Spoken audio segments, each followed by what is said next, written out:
Let's talk about Yates.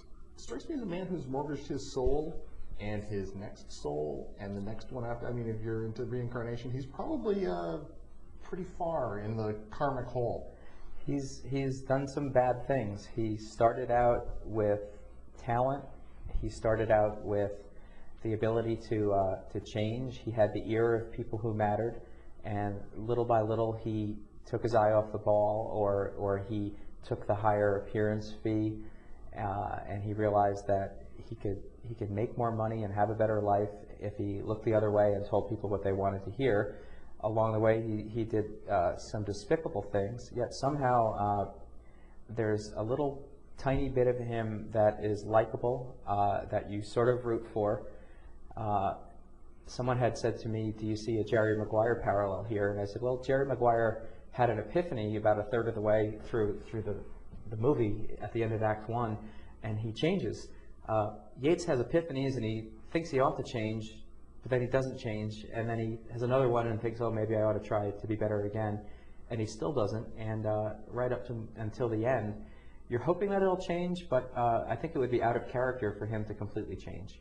He is a little bit analogous with the country that he's from, in the same way that he had talent, he has power, he has the ability to help people, he has the ability to do good, he has the ear of important people, yet somehow squandered that. He implodes, is that a good word to use? Yeah. At a conference in Johannesburg, because he finally tells the truth. And the way the world works, in often ironic and absurd ways, the traditional thing would be, okay, he does this mea culpa, he renounces his profession, he's going to go off and do lots of good. And I think if he did do that, it would be a really boring book at that point. But the way the world worked is, just when he thought that he blew himself up and committed career suicide, along comes these shady operators who think he's wonderful and want him to do even more despicable things for even more money, by traveling around the world on a rather unique assignment to find out what the world thinks of America, not because they care, but because it could be useful to their financial interests. As a Canadian, I found that whole thing very funny, but I'm not sure how that's going to play back home. Always seems Americans are quite surprised by how they're liked or not. Yes, and when one thinks about how it might play back home, literally back home, in my own family.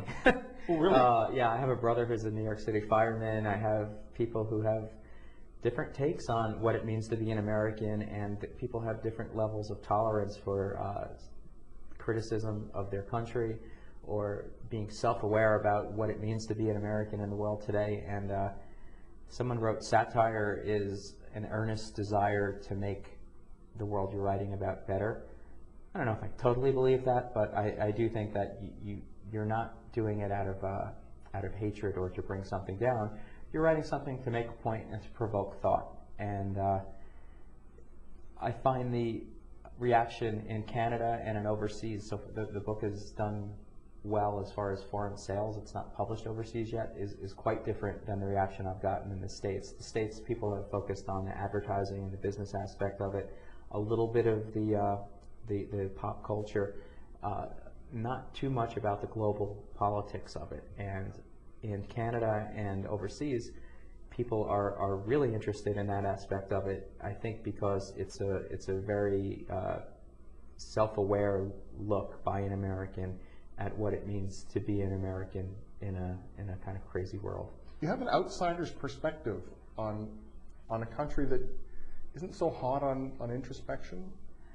A country, an administration, I think my training in advertising, where you would be writing one thing, yet you knew the uncomfortable truths that lurked behind it, and advertising, and particularly creative people by nature, were cynical. We would write the copy, go to the meeting, and then all the while to and from the meeting talk about how absurd it was that the client would say, well, if we just give that guy a mustache, he'll look Hispanic, and then it's a multicultural ad. Or, we would just have people say things, and you can't help but laugh at the absurdities, and then also be troubled by some of the things that go on in the world. And I think I'm an observer.